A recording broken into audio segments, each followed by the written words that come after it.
So the networking side of things is something I've always found incredibly difficult, and much like the business aspect, I always kind of wrote it off as being unimportant and something that you could kind of transcend through talent or creativity, which is seldom the case as far as I can tell. Sam Hyde has talked about this a lot as well, about how he was the same way as me, where he sort of thought like it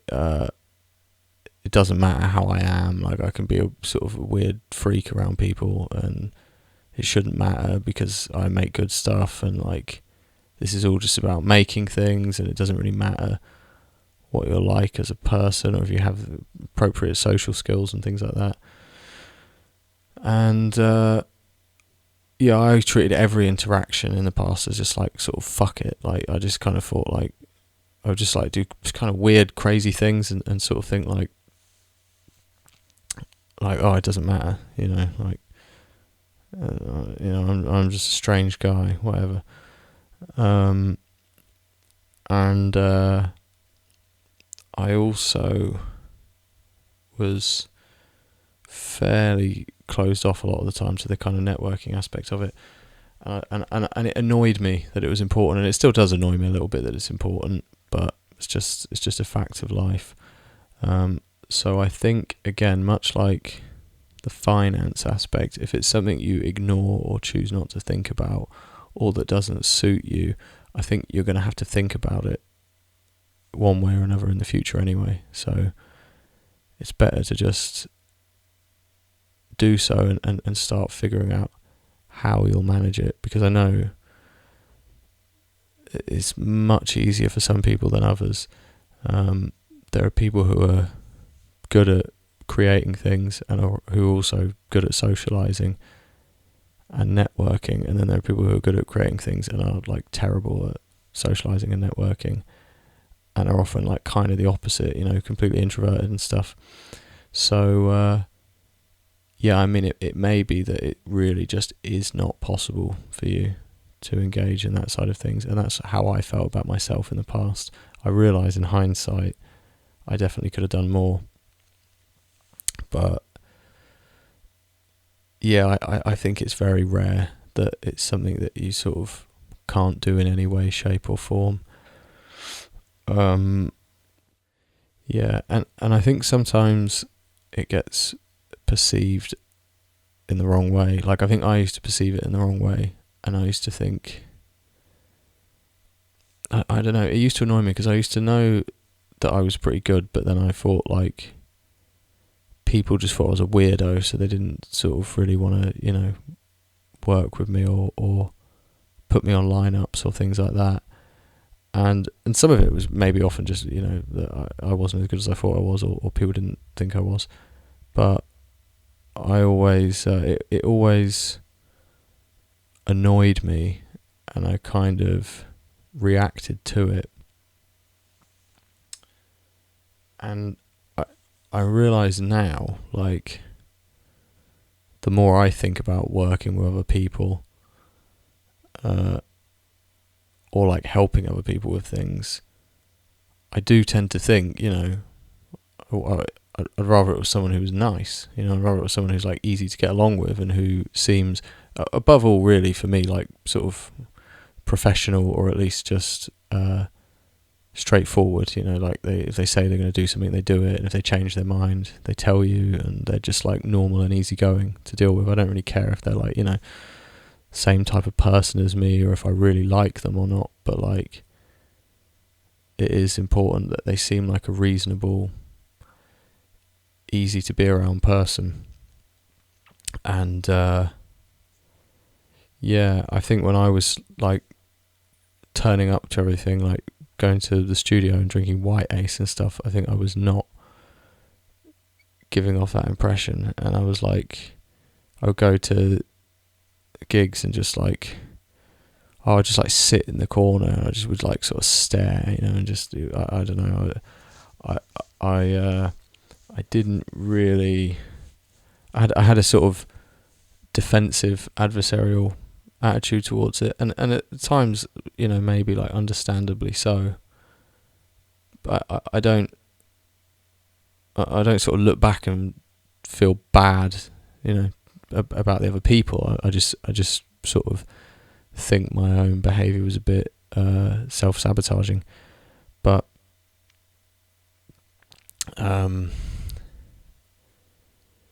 yeah, it's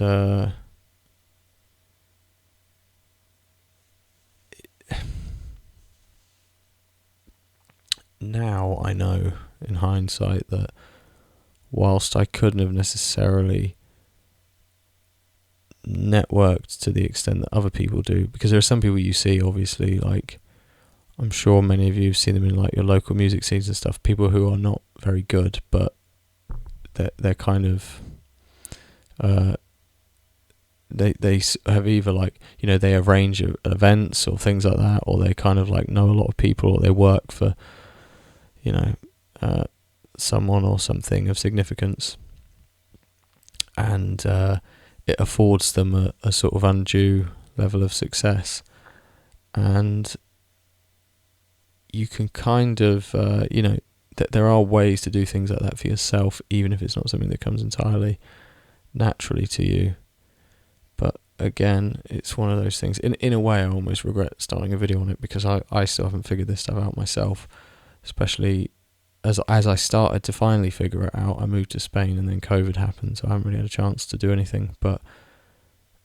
I haven't fully figured it out myself at all. So in a way, it's not really my place to be giving advice on it. But I'm more just sharing my thoughts. In that, I think it's another thing that can become a bit of like an elephant in the room, or not really an elephant in the room, but something that will just kind of you keep thinking about in the back of your mind and thinking this isn't quite right, and just ignoring it. And yeah, I think it's another thing that requires sitting down and thinking about if it's something that is of difficulty to you. There's also a temptation to just mostly stick to the online sphere, and yeah, I mean, I'd say like probably most fruitful collaborations do emerge online. I don't know how easy it is in that way to build up like a kind of network of people in comparison to doing shows, because if you meet people in real life, there's a bit more obligation. People online will like go, do something and then just kind of change their mind or whatever, and you don't see them face to face, you don't really know them a lot of the time, so it's hard to really get a gauge on what's going on, I think, a lot of the time. Or it's just more transactional and fleeting, so it doesn't really lead to as much of a kind of mutually beneficial relationship sometimes. Having said that, I mean, it's been really useful for me, but it's not quite the same thing, because I think even if you have trouble networking and socialising in real life, you can probably still easily collaborate online, because it's more just based on music. So I suppose this video anyway refers more to the kind of outwardly social aspect of it. But another thing I noticed about a lot of those people who succeeded in that way was that it seemed to take up a lot of their time as well. Like they seem to have to spend, like, for example, every time there's like a show, they have to go and like watch everyone's set, and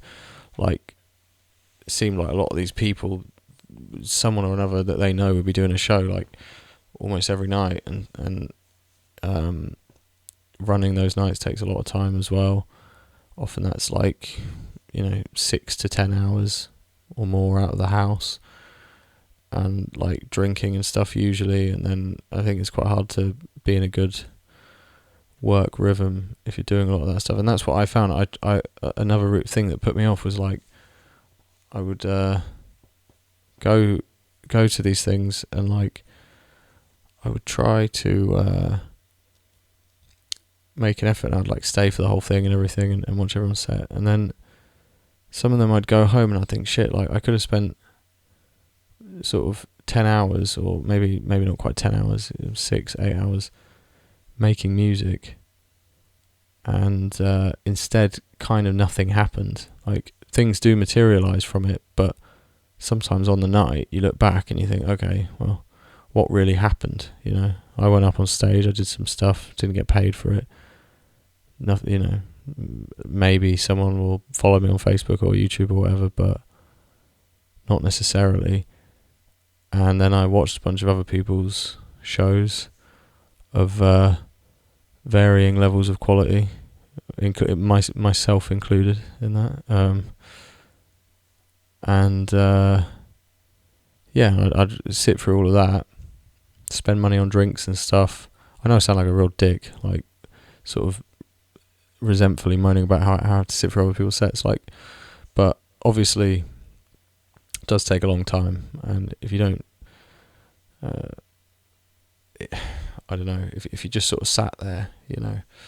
it's a bit shit, really. I mean, it's kind of disheartening, and I have a huge amount of respect for people who actually really like break through from doing open mics, whether it's music or comedy, in particular comedy, really,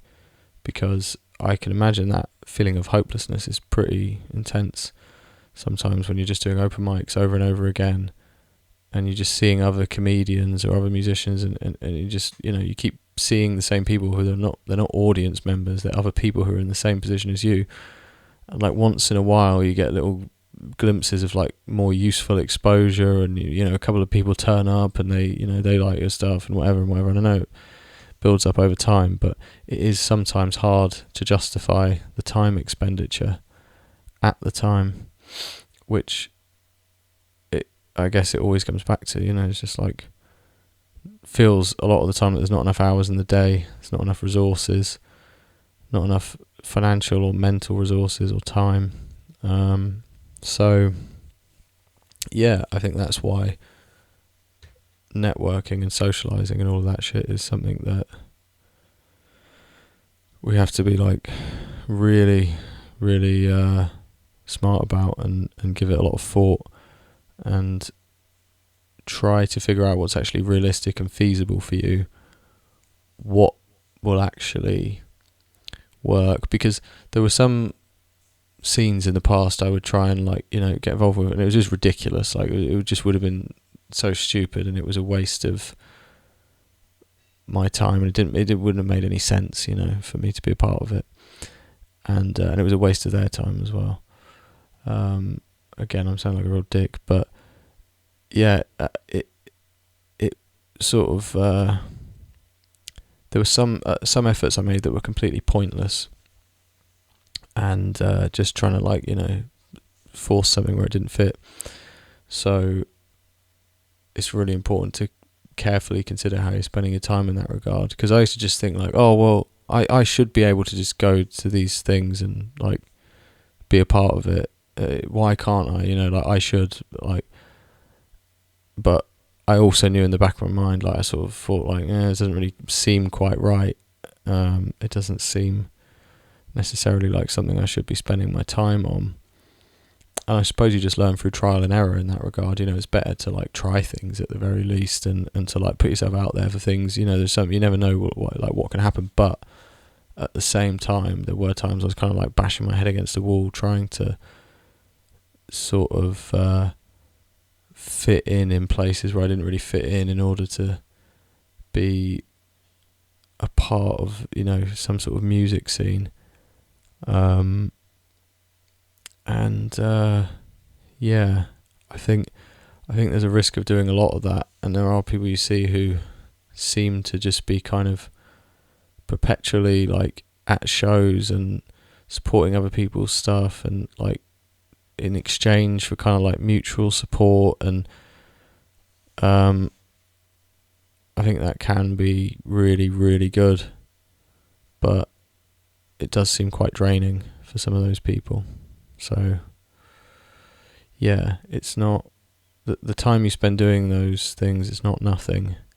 But I think above all else, the one thing that doesn't take any extra time, and that everyone can do and that is easy is like just trying to be easygoing and sort of pleasant to work with, whether that's like by email or in person or whatever. And that's the only aspect of it where I feel like I've made like, substantial progress. And I'm glad, but yeah, a lot to think about overall.